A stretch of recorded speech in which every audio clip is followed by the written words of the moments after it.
Bienvenidos a El Porqué Noticias, donde encontrarás el hecho noticioso, sus causas y sus consecuencias. Primero, el hecho noticioso. Consulta popular convocada por Petro. El Congreso de la República ha atacado los intereses de los trabajadores el día 11 de marzo en la Comisión Séptima del Senado al comunicarse la decisión de los 8 senadores que componen tal comisión que los colombianos pueden permanecer tranquilos porque los empresarios seguirán abusando con toda tranquilidad de los colombianos, manteniendo inalterables las condiciones de servidumbre impuestas por Álvaro Uribe Vélez. Ya en el pasado el ex vicepresidente Germán Vargas Lleras nos proponía algo de su reforma laboral, reducir salarios y no pagar primas de junio y diciembre para los trabajadores que tenían contrato laboral.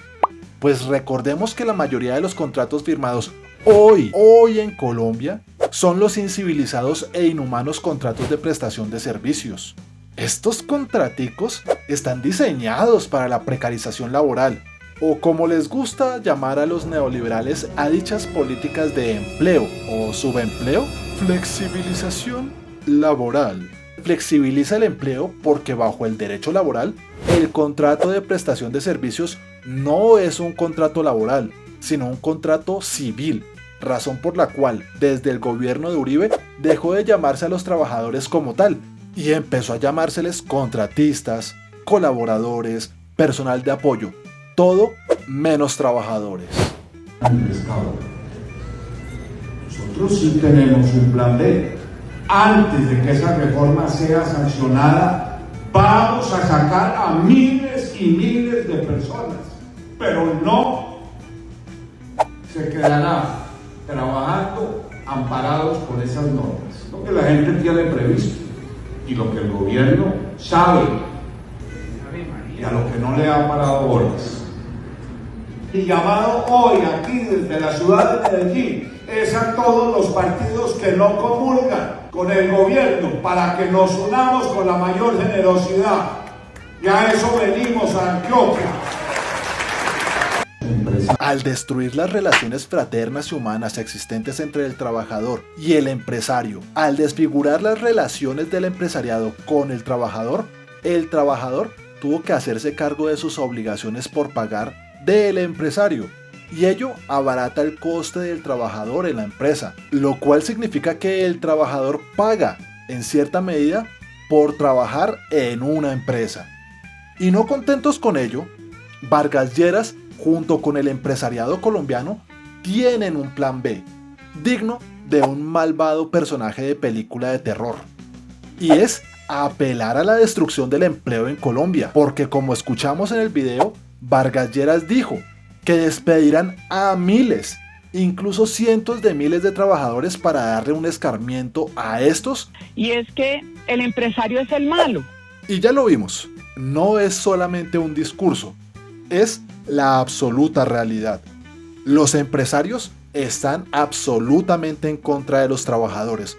Cuando vimos a la ANDI o a cualquier otro gremio sacar contundentes comunicados de prensa recriminando a Vargas Lleras por el abuso, por su comunicación, donde van a despedir a miles de trabajadores?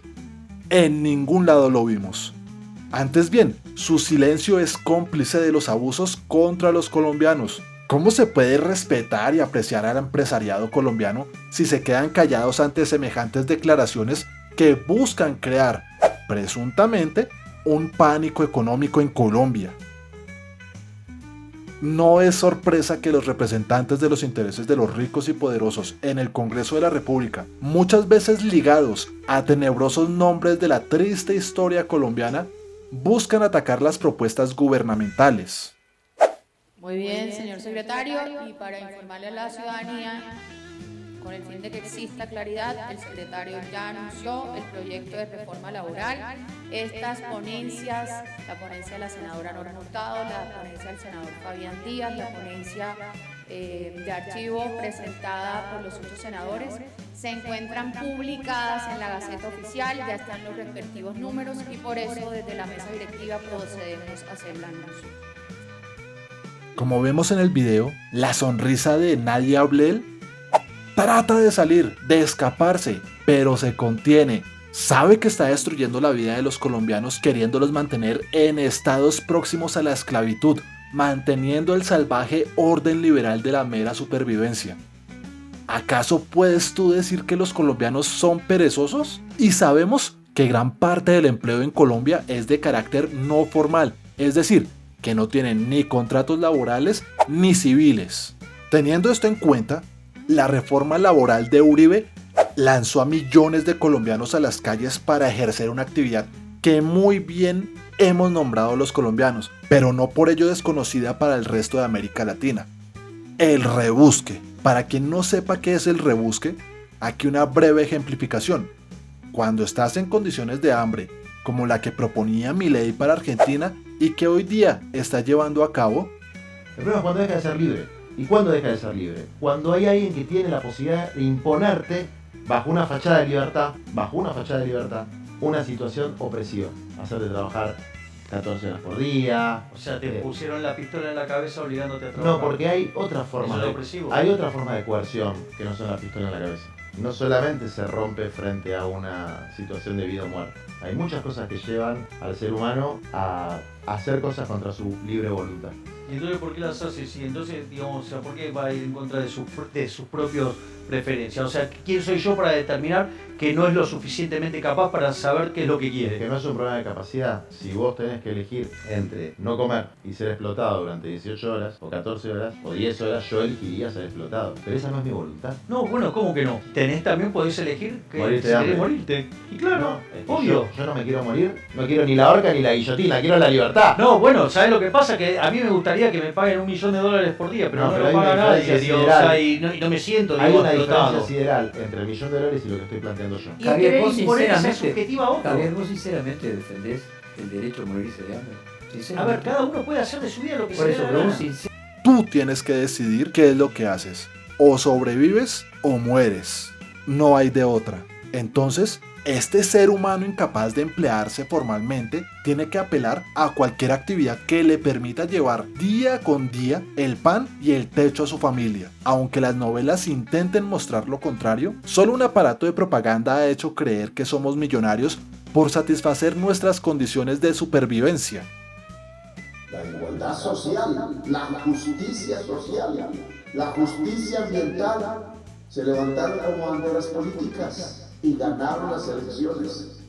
Y el pueblo de Colombia mayoritariamente en campos y ciudades le solicitó al Estado construir justicia social, justicia ambiental. Y le dijimos a la oligarquía, vengan, hablen, conversemos, lleguemos a un acuerdo. Colombia no puede seguir siendo una sociedad de esclavos y de esclavas, de siervos y de siervas. Colombia tiene que ser una sociedad donde el pueblo pueda decidir, porque eso es una democracia. Y presentamos los proyectos al Congreso después de las burlas de los propietarios de la gran prensa, de los propietarios del capital en Colombia, que viven muy bien porque han concentrado la riqueza de todas y de todos en sus manos.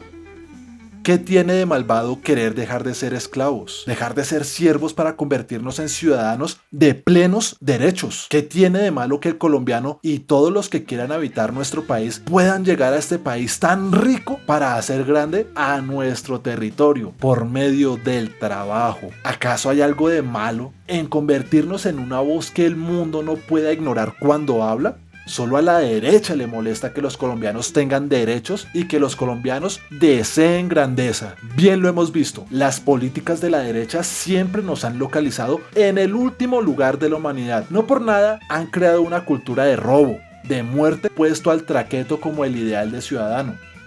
¿Acaso no vemos al gran colombiano en pleno juicio llevando a puros delincuentes para que testifiquen a su favor? Allí van desde narcos a secuestradores, han sido los abanderados de su verdad y este personaje ama graduarlos de buenos muchachos. Entonces, él invoca siempre el tema de los recargos nocturnos. Yo creo que eso se podría negociar, pero él se le olvida que cuando Álvaro Uribe llegó al poder, el desempleo rondaba por el 16% y que solamente poniendo todos algo de nosotros mismos, sí, haciendo sacrificios, se logró reducir al 9%. Pero estos buenos muchachos tienen que apelar a la mentira para presentar logros. Aquí vemos a la senadora Cabal, a quien se le llena la boca diciendo que todos debemos hacer sacrificios para reducir la tasa de desempleo y grita con desdén hacia la verdad afirmando que Uribe llegó al 9% de desempleo. Pero vemos en esta gráfica que en todos los gobiernos de Uribe nunca logró bajar el desempleo a un solo dígito. ¿Cómo es posible que nos mienta de forma tan descarada? Ella, como todos los suyos, como toda la derecha, nos quieren meter los dedos a la boca. Cabal, con esa actitud miserable que le caracteriza, nos pide a nosotros que ataquemos al gobierno de Gustavo Petro, porque supuestamente sus políticas nos van a llevar al desempleo generalizado. Esta señora se le olvida es que justamente con las políticas de Gustavo Petro, los colombianos estamos viendo un auge de empleo, porque lo hemos bajado al 8.2%, la cifra más baja de los últimos 30 años. Ni siquiera el gobierno de Álvaro Uribe Vélez llegó a ese punto. De hecho, a lo sumo llegó al 11.1%. Después de este logro, ningún derechoso podrá negar con buena fe los logros en materia de empleo y desarrollo económico de este gobierno. Y digo de buena fe porque para ser de derecha se requiere negar la realidad, aunque la realidad muestre la verdad que ellos se niegan a ver. Por eso, ser de derechas es tener una mala fe esencial en el alma. 2 años de gobierno y después de uno de los eventos más tristes de la historia reciente, la pandemia, este gobierno logró mejorar las condiciones, las tasas de empleo en Colombia, reduciendo la cantidad de desempleados por políticas que se preocupan por el desarrollo empresarial, el aumento de la producción y el mejoramiento de las tasas de empleo del país, así como el mejoramiento de los salarios, no puras vallas publicitarias diciendo mentiras. Como veremos más adelante, las propuestas neoliberales solo prestan atención al aumento de la producción, de ninguna forma prestan atención al aumento del empleo en Colombia y muy poco se aprestan para el desarrollo empresarial colombiano, toda vez que su política de confianza inversionista privilegia la llegada de capitales extranjeros que acaban con las MIPYMES, es decir, micro, pequeñas y medianas empresas, pues solo desplazando el mercado y la competencia a estas empresas puede la inversión extranjera hacerse un lugar en el territorio nacional. 2. Causas de la consulta popular de Gustavo Petro. La discusión sobre el empleo y el salario que un trabajador deba recibir no es de hoy, ya tiene mucho tiempo. Pero si nos remitimos a los gobiernos de derecha, estos siempre nos dicen que el trabajador que gana un salario mínimo es un potentado y privilegiado cuyo salario es desorbitado.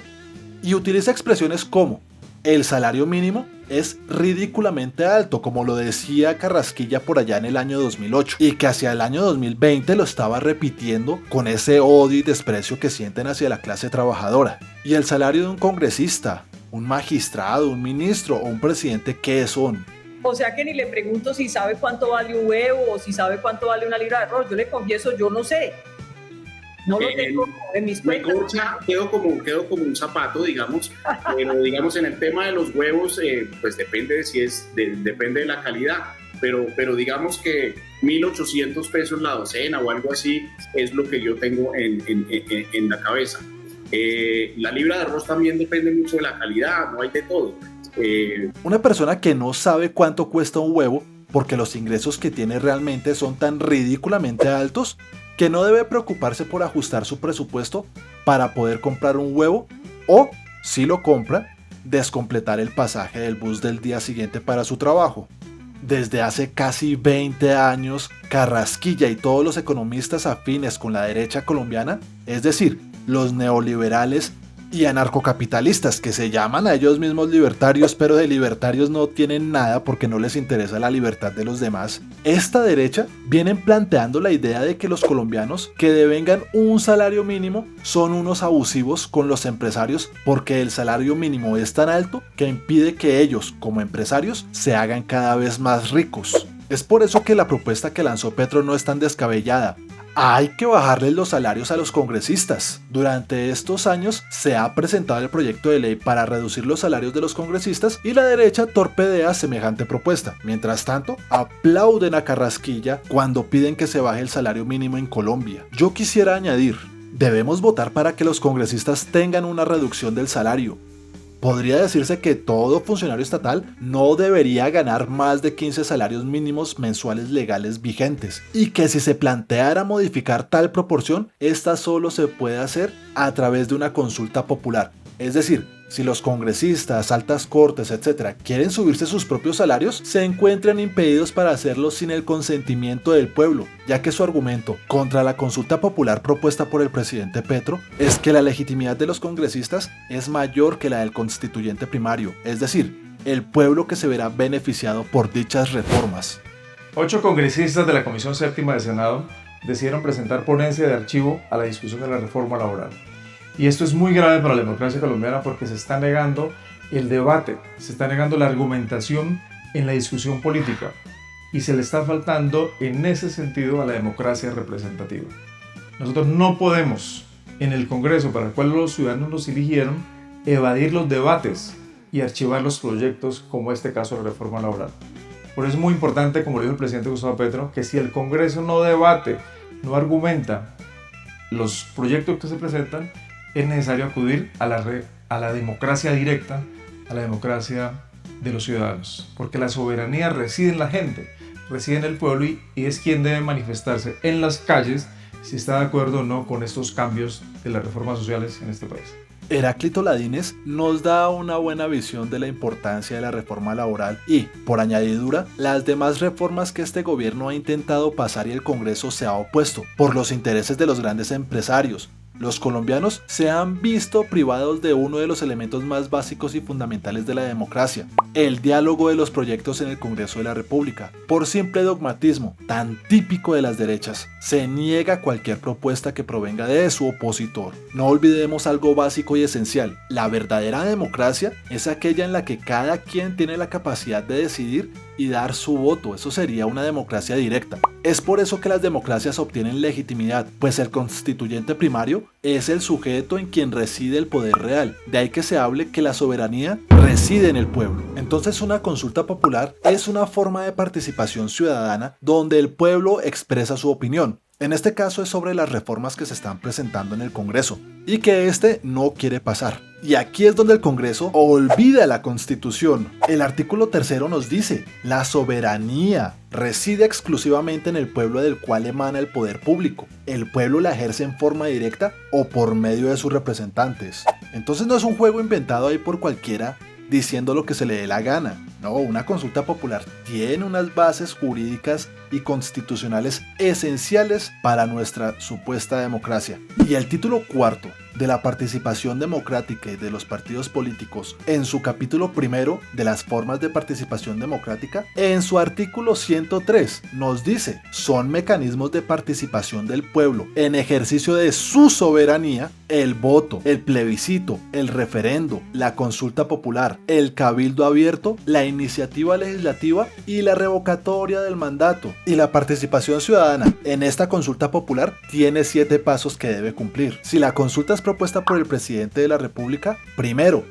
debe contar de todos los ministros. Luego tiene que remitirse al Senado de la República para que desde allí se pueda remitir al pueblo para tomar decisiones. Y esto lo encontramos en el artículo 104 de la Constitución Nacional. El presidente de la República, con la firma de todos los ministros y previo concepto favorable del Senado de la República, podrá consultar al pueblo decisiones de trascendencia nacional. No es simplemente lo que al presidente en ejercicio medio se le ocurra. La decisión del pueblo será obligatoria.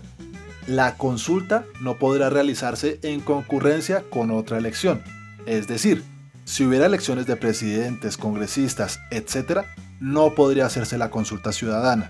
Entonces las preguntas que se presenten al Senado y que ellos aprueben tienen que ser redactadas de una forma clara, sencilla, para que las personas puedan responder un sí o un no. Los congresistas tienen 20 días para decidir si aceptan o no la consulta popular. De ser aprobado, la consulta debe realizarse en los 4 meses siguientes. ¿Y qué condiciones tiene para ser vinculante la aprobación de dicha consulta popular? En primer lugar, deben participar al menos 1/3 del censo electoral. En este caso estaríamos hablando de casi 13.600.000 personas. Y de estos votantes, la mitad más uno debe decir que sí aprueba la consulta popular. Según lo visto anteriormente, nos queda una sola cosa en claro: solo quienes aman las dictaduras y la violencia se oponen a las consultas populares, incluso si estas son contrarias a su ideología. Y adivinen quiénes son los que en 2025 se oponen a la realización de una consulta popular. Exactamente, la derecha.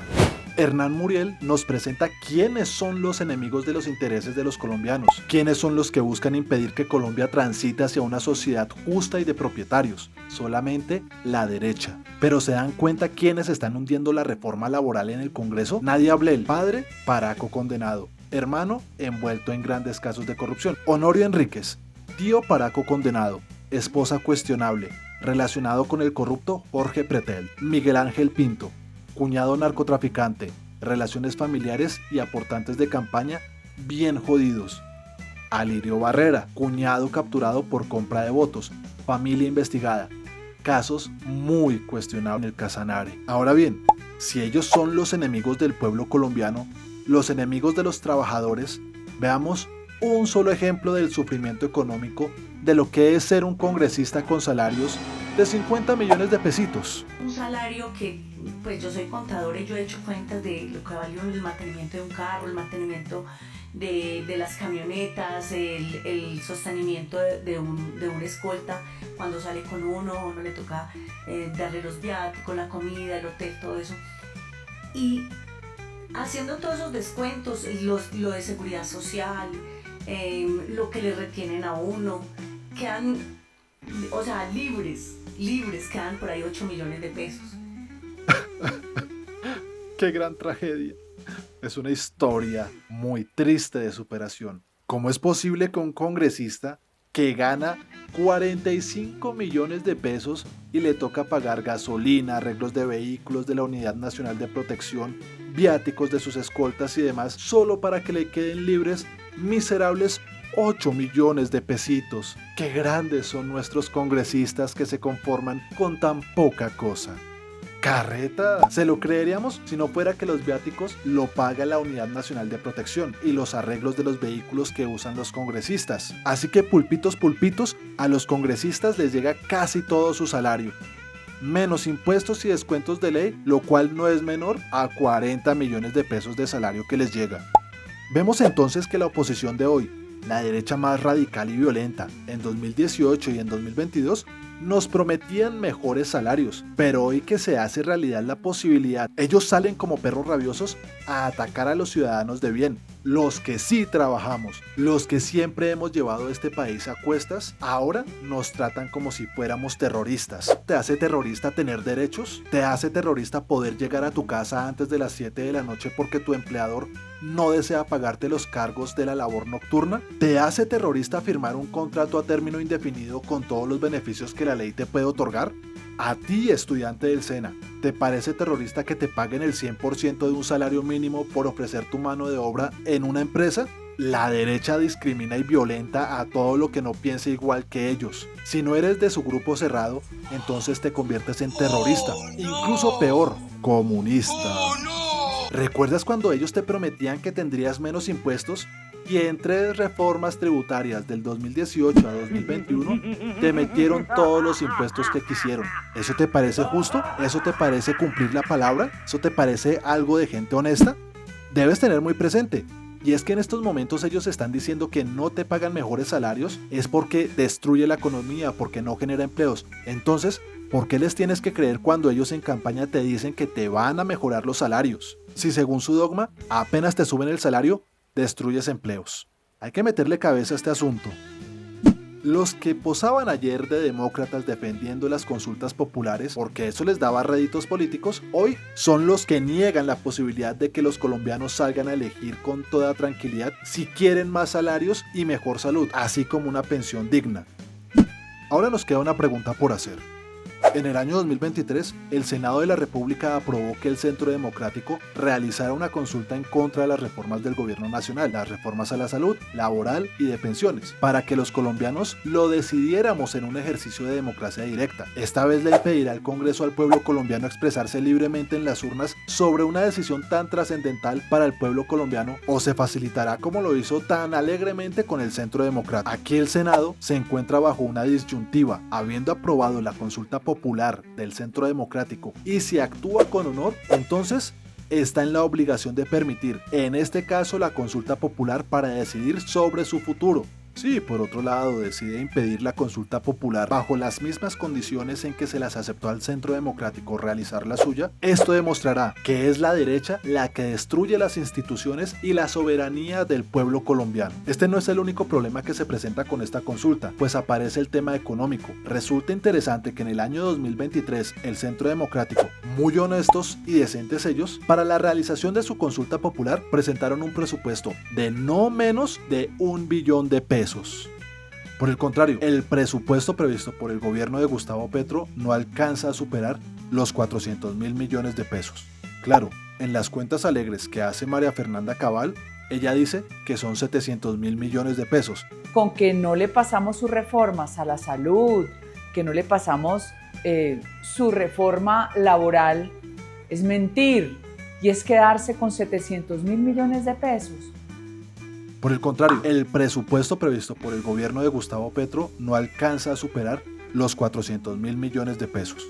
Claro, en las cuentas alegres que hace María Fernanda Cabal, ella dice que son 700.000 millones de pesos. Incluso resulta menor que ese billón de pesos que ellos tenían presupuestado. ¿Qué iban a hacer la plata restante? Este es un gran argumento para no volver a votar por la derecha en el país. Toda ella es corrupta. 400.000 millones de pesos contra más de 1 billón de pesos. Ahí vemos pintados a los derechosos, quienes solamente piensan en estafar al pueblo colombiano. Tú como colombiano, ¿qué piensas? ¿O votamos por los que siempre nos han robado, incluso la dignidad? ¿O votamos por las propuestas de quienes han luchado políticamente para que tú y yo tengamos derechos? Yo como demócrata pienso votar por las propuestas que me hagan recuperar derechos, no por quienes me los restringen. Y aquí vemos a un ejemplo claro de un amante de las dictaduras. Dándole ser el peor gobierno de la historia de Colombia, tampoco le haber hecho trizas la paz. No le bastó con dejar a Colombia incendiada pasando de 18 grupos armados organizados existentes en Colombia en 2018. Este señor decidió dejar al país con 43 grupos armados organizados. Amarró a las Fuerzas Armadas para que no combatieran la criminalidad en el país. Pasó de 23 masacres anuales en 2018 a la cifra estándar desde ahí en adelante de 96 masacres anuales. Dejó que el ELN se tomara Colombia, hiciera múltiples paros armados sin movilizar ningún soldado. Dejó que el Clan del Golfo por más de un mes hiciera un paro armado en 7 departamentos y nunca se movilizaron tropas para atacar a estos señores. ¿Y ahora viene a decirnos a los colombianos que las consultas populares son una amenaza? Ah, pero sus aliados narcotraficantes, el ELN, el Clan del Golfo, las FARC, ellos sí no eran amenazas, ellos eran sus amiguitos, sus compinches, sus parceritos. Imaginen el nivel de cinismo y de odio por los trabajadores de Colombia que nos gritan que cualquier solicitud de un derecho es una amenaza. Implícitamente nos dice que todo mecanismo democrático plasmado en la Constitución Política de Colombia es una amenaza. ¿Amenaza de qué o para quiénes? Tengámoslo claro. Las doctrinas neoliberales como las propuestas por la escuela austriaca, con autores como Mises, Hayek o Rothbard, y sucesores como Milton Friedman o David Friedman, nos proponen un camino de servidumbre, un camino de esclavitud que nos piden siempre transitar con sacrificio. Nos piden a los trabajadores ser más productivos, pero ganar menos dinero por nuestra productividad. ¿Qué clase de amenaza para el orden y para Colombia es pedir que un padre de familia pueda pedir permiso para pasar el primer mes de vida con su hijo recién nacido? De ser padre responsable en Colombia es una amenaza para las instituciones. ¿Es posible que sea amenaza a Colombia salir a las 6 p.m. del trabajo para llegar a la casa a criar a los hijos. ¿Cómo resulta una amenaza para Colombia que se paguen horas laborales con recargo los dominicales y los festivos? Y es que no resulta amenaza porque sabemos que los empresarios no van a querer pagar ese recargo. ¿Cómo volver a pasar tiempo con la familia es un atentado a la democracia? De incendiario que una madre, que un padre quieran ver crecer a sus hijos y puedan pasar tiempo con ellos. Yo te pregunto a ti, ¿desde cuándo en Colombia resulta que tener familia, la institución fundamental de toda la sociedad, resulte ahora en una amenaza para la sociedad colombiana? ¿No se suponía que la derecha decía que ellos eran los defensores de los derechos y los valores de la familia? Pero míralos ahí, siendo los primeros en criminalizar la familia. De nuevo el presidente de la República, Gustavo Petro, nos mete un nuevo cañazo, como el de la Asamblea Nacional Constituyente. Esta vez para pasarse por encima al Congreso de la República, que decidió en su autonomía y en su soberanía archivar el proyecto de reforma laboral, que no es un proyecto que le sirva a la gente, no es un proyecto para generar empleo, no es un proyecto para estimular la productividad, no es un proyecto dirigido a los jóvenes y las mujeres que son los principales afectados por el desempleo.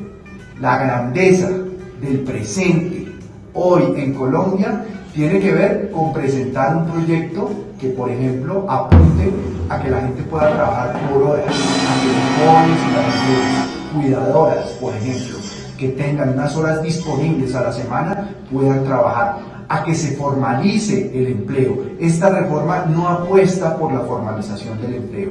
Por eso, en el nuevo liberalismo no estamos de acuerdo con este nuevo distractor, con este nuevo globo, que apunta simplemente a la confrontación y que apunta a la campaña electoral en la que ya está embarcado el gobierno nacional ante su fracaso, su improvisación y su falta de capacidad para concertar y para sacar por consenso la reforma laboral que el país necesita. La derecha nos ha dicho siempre que gracias a ellos, gracias a Uribe y a sus siguientes gobiernos neoliberales, Colombia tuvo un crecimiento económico sin precedentes, pero cuando se trata de pagar 700 pesos por un recargo nocturno a los trabajadores, eso significa que la economía va a quebrar. Eso es un claro reconocimiento a un hecho fundamental.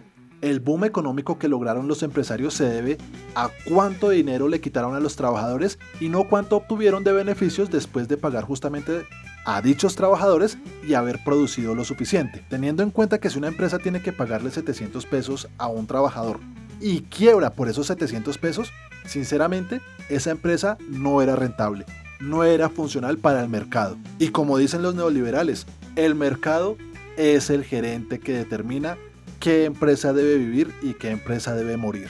También nos dicen que el contrato que ahora debemos aceptar los colombianos es el contrato por horas. ¿Has visto las películas gringas donde se muestra la tragedia de las familias donde los padres de familia tienen que salir a trabajos por hora? Si has visto eso y no le tienes miedo a los contratos por horas, es porque viste la película, pero no reflexionaste sobre lo que tenías que reflexionar. Esa miseria es la que quieren para nosotros. Recuerda que la hora en Colombia en 2025 está alrededor de 5.931 pesos. Si te contratan por 2 horas, como ejemplificaba en 2020 la ministra de Trabajo, Alicia Arango, entonces estás ganando alrededor de 12.000 pesos. Pero de esos 12.000 pesos diarios tienes que gastar en pasajes. Digamos que solo debes ir y venir. Entonces gastas la mitad de tu salario transportándote a tu lugar de empleo. Si tienes suerte y tienes un empleo que dure todo el mes, entonces tendrás un flamante salario de 360.000 pesos. ¿Eso es lo que realmente quieres para ti y para tus hijos? ¿Crees que con esa plata se van a poder pensionar? Colombia tiene que cambiar su forma de contratar. Esto es muy polémico, pero cuando uno no cambia la forma de contratar, el mundo va cambiando, el mundo no lo espera a uno y uno hace entonces una cosa indebida. Y hay otros, por ejemplo, viene el tema de contratar por horas, de hacer la flexibilización de teletrabajo, contrato por días. Pero eso, ministra, también pregunto, eso no es lo que las centrales obreras dicen, pauperizar y empeorar las condiciones laborales de la gente. Exacto, eso es lo que ellos dicen. Y por eso lo vamos a llevar a la mesa de concertación para escuchar sus opiniones y sumar entre todos y construir entre todos. Pero dicen quienes critican eso, esa propuesta, dicen eso es para ayudarle a las empresas, no a los pelados. Están equivocados. ¿Por qué? Están equivocados, porque de todas maneras la persona se va a emplear. De todas maneras la persona se va a emplear. Porque, por ejemplo, un ingeniero de sistemas, tú no necesitas todo el día en tu oficina, sino 2 horas. Pero eso no es como cortar por lo sano, perdónenme. Pues la pregunta es... No, tiene derecho a que le coticen. Hoy tiene que cotizar por las 2 horas. ¿Ves? No importan las condiciones laborales. Ellos te hacen creer que lo bonito es que trabajes. Así lo que ganes no te alcance para sostener tu hogar. Tienes que trabajar. Comer es opcional. Tienes que trabajar. Vivir es opcional. Tú no les importas nada. Absolutamente nada. Pero sí te dicen que no se puede bajar el salario a los congresistas. Luego te dicen que no se puede bajar el salario a las altas cortes. Luego te dicen que no se puede bajar el salario a ministros ni presidentes. Puede ser que no te guste el gobierno de Petro. No hay problema. Pero si te presentaran una pregunta donde te dijeran si estás de acuerdo en bajarle el salario a congresistas, altas cortes, al presidente y sus ministros, ¿no apoyarías esa consulta popular? ¿No te gustaría ver a Petro y sus ministros ganando menos dinero? Ya desde 2006 se sabía que la reforma laboral de Uribe era un fracaso. Después de varios años de que se aplicó, esta había aumentado la tasa de informalidad en Colombia, sin contar aumento de pauperización. Es decir, empobrecimiento. Al trabajador le alcanzaba cada vez menos para su subsistencia, por aumentos de miserables 3% al salario mínimo. Ten en cuenta, tenlo muy presente, que eso es lo que para ellos, para la derecha, más salario mínimo, miserables 2 o 3% de aumento de salarios. El artículo del año 2006 de Mauricio Cabrera Galvis se titula El empleo en la economía de Uribe. El gran ausente de la agenda económica del presidente Uribe es el empleo. Por lo menos así se desprende de la completa entrevista que dio al diario Portafolio, en la que solo de pasada mencionó su preocupación por un, entre comillas, periodo recesivo nos frene la reducción del desempleo y la pobreza. Frente a ese riesgo, su única receta es aumentar el crecimiento económico, para lo cual hay que mantener el énfasis en la seguridad democrática y la confianza inversionista. Como bien lo señaló Rudolf Holmes, el presidente no tiene una estrategia, es decir, está improvisando, es un mediocre al que le sale lo que se le dé la regalada gana para tratar de solucionar el problema del empleo, y nunca lo solucionó. No tiene estrategia, ni un plan de largo plazo, ni se compromete con resultados. Es claro, el uribismo jamás se ha comprometido con nada con los colombianos. Pero en materia de empleo, el problema del modelo económico uribista es más grave que no tener una estrategia y confiar que el solo crecimiento económico es suficiente para generar la cantidad de empleos necesarios para absorber a los millones de colombianos que hoy están desempleados y a los cientos de miles de jóvenes que cada año ingresan al mercado laboral. El problema radica en que el presidente ha montado un modelo de crecimiento sin empleo, jobless growth, porque su preocupación es mantener la confianza de los inversionistas a una costa del bienestar de los trabajadores. El eje de la estrategia económica de Uribe es el estímulo a la inversión mediante gabelas tributarias, como por ejemplo las exenciones a zonas francas, los contratos de estabilidad tributaria o la deducibilidad de los gastos en activos fijos. Expertos tributaristas han cuestionado la efectividad de estas medidas, así como su impacto negativo sobre las finanzas públicas, pero además se debe enfatizar que no contribuyen a la creación de empleo e inclusive pueden inducir la eliminación de puestos de trabajo. Las cifras del DANE confirman de manera indiscutible esta realidad. En los 6 años de Uribe, la producción industrial ha crecido un 40%, mientras que el empleo en el sector solo un 1.1%. Si esto no es un fracaso rotundo, absoluto, eso quiere decir que aumentó un 40% la explotación del trabajador, pero no hubo más creación de empleo. Demos un ejemplo para entenderlo. Si al inicio de esos 6 años se producía 100 unidades de un producto y se tenían 100 trabajadores, al pasar esos 6 años se producían 140 unidades de ese mismo producto. Sin embargo, solamente aumentó un trabajador, es decir, 101 trabajadores. Peor aún, como consecuencia de las políticas antilaborales de Uribe, se deterioró la calidad del empleo. Porque este mínimo crecimiento se explica por un aumento de 27% de los trabajadores temporales que compensó la reducción del 15% en el número de permanentes. Es decir, apenas se pasó la reforma laboral de Uribe, inmediatamente despidieron a miles de trabajadores para pasarlos a contrato de prestación de servicios. Quiero centrarme aquí. En estos 6 años se crearon 1,5 millones de nuevos puestos de trabajo, lo cual significa un crecimiento del 9.9% en el número de empleos, mientras que el PIB lo hizo en un 34%, es decir, que el empleo creció la tercera parte que la producción que se realizó en Colombia. Y quiero dejar algo muy claro. Si en 6 años el gobierno de Álvaro Uribe Vélez pudo ofrecer 1,5 millones de empleos y les parece una belleza a todos los derechosos, estarían contentísimos con el gobierno de Gustavo Petro, que solamente en 2 años favoreció la creación de 1,5 millones de empleos. En la tercera parte del tiempo generó mayor cantidad de empleos. Donde sí es dramática la situación es en el sector agrícola, no solo por su bajo ritmo de crecimiento en el gobierno de Uribe, solo el 12% acumulado, sino por la destrucción de empleo que sí se dio en la zona rural en estos años. Según el DANE, a mediados del 2002 había 4,2 millones de personas trabajando en el campo. Años después, solo 3,8 millones, es decir, una reducción de casi el 10%. Y aunque le dura el uribismo, en el gobierno de Gustavo Petro hay 4,9 millones de personas trabajando en el campo. Este panorama en el que hemos vivido es desesperanzador. Pero estoy seguro que tú recuerdas la candidatura del fatídico Rodolfo Hernández, ese troglodita que en 2022 salía por todos los medios de comunicación, siendo que si en su presidencia el Congreso no se comportaba y pasaba la legislación que él propondría a Colombia, entonces lo cerraría sin pensarlo. Ante esa propuesta, toda la derecha daba aplausos atronadores a favor de semejante derroche de amor democrático por las instituciones. 3. Conclusiones de la consulta popular de Gustavo Petro. Hay algo que les preocupa a algunas personas, o por lo menos lo comentan y dicen, bueno, pero Rodolfo Hernández no tiene congresistas, no tiene, digamos, relación con los políticos de verdad. ¿Cómo va a ser para manejar el Congreso? ¿Cuál va a ser esa relación si es presidente de la República para que le pasen las reformas? Facilísimo, lo mismo que hizo ahorita en la alcaldía con los concejales.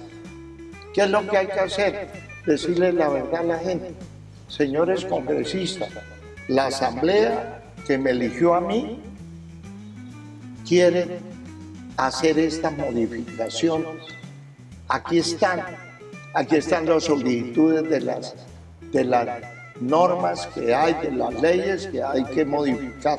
Yo quiero ver cuál politiquero, senador o representante, se va a parar a decir que él no vota por eso. Yo lo quiero ver. ¿Sabe qué pasa, Vicky? ¿Sabe qué pasa, Colombia? Todos dicen que sí.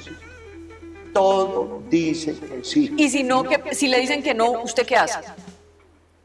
Pues los confronto democráticamente mire, como esta matacha. Aquí esta foto. Saco la foto del parlamentario o de los parlamentarios, senadores. Digo, mire, estos vergajos no quieren aprobar el ahorro que vamos a hacer, que no es más impuestos ni endeudamiento para aplicarle a los muchachos más pobres que deben el ICT. ¿Sabe qué pasa, Vicky? Todos dicen que sí. Yo ya hice eso aquí. Todos, 19 concejales en contra mía. Y me aprobaron todo cuando yo los confrontaba.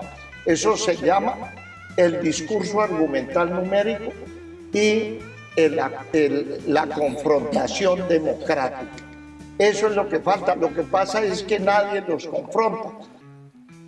Escuchaste claramente, la derecha amó cada una de las propuestas de Rodolfo Hernández. Una de sus propuestas más populares fue esta: hay que obligar a los congresistas a votar lo que el gobierno desea. Pero ¿cómo lograrlo? Con el escarnio público. Hernández nos decía que congresista que no se aplaque y se pliegue al poder, entonces debía ser presentado ante la opinión pública, no ante las comisiones y lugares cerrados donde entre los corruptos se aplauden. Decía que en Bucaramanga le funcionó bien para aprobar lo que le servía. Pero hoy la derecha, que antes apoyaba esta propuesta, nos dice a los colombianos que por favor no hagan eso. No es bueno para ellos que los colombianos señalen directo opositores de las políticas que benefician al pueblo. Invocan su derecho a legislar como ellos quieran, no como si fueran representantes de un pueblo. Creen que su votación solo los representa a ellos.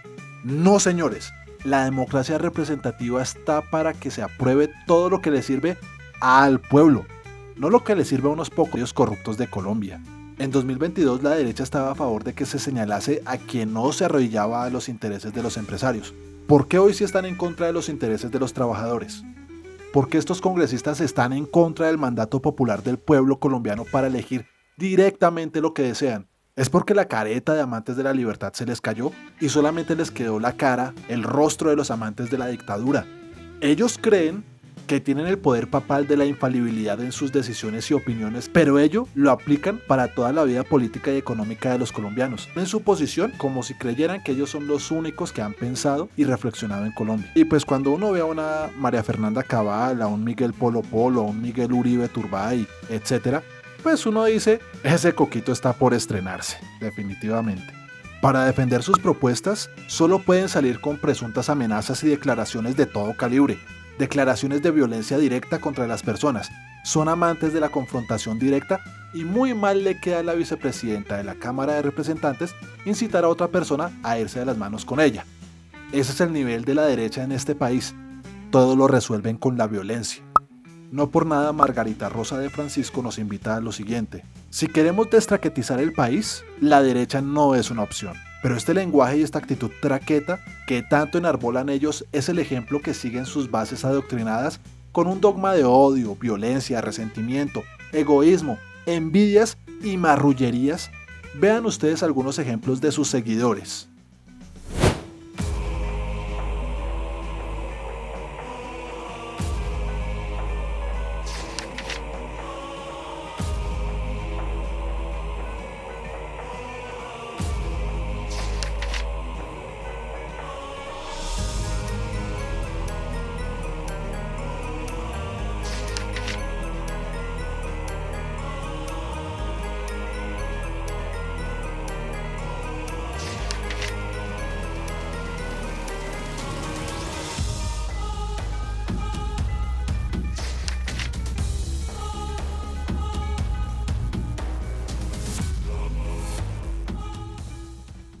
Si tenemos que resumir las consecuencias de la consulta popular, entonces diremos: primero, se fortalece la democracia participativa en Colombia al solicitar nuestra opinión respecto a nuestros deseos e intereses en asuntos que nos tocan directamente. 2.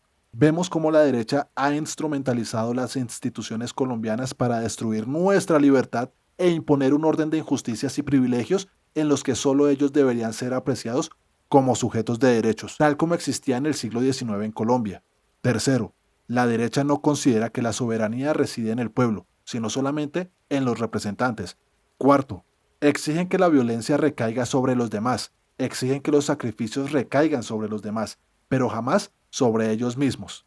La violencia está bien cuando sufren, no cuando ellos la sufren. Y no, esto no es una invitación a la derecha. Esto es simplemente para hacer que la derecha, en su discurso violento, se victimiza si le hacen siquiera una pequeña parte de lo que ellos le hacen a los demás.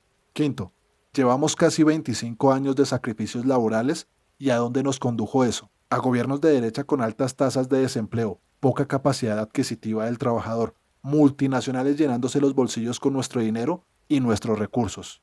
¿Cuánto tiempo más tendremos que seguir soportando dichos sacrificios? Un sacrificio es una acción temporal en el que los individuos pensamos por el bienestar del grupo. Pero más de 200 años donde el pobre tiene que sacrificarse cada vez. Cuando te sacrificas por el empresariado, tú como trabajador, estás dejando de llevar comida a la mesa donde comen tus hijos para que los ricos puedan desperdiciar tu dinero en borracheras y fiestas. Y esto fue el Porqué Noticias, donde encontrarás el hecho noticioso, sus causas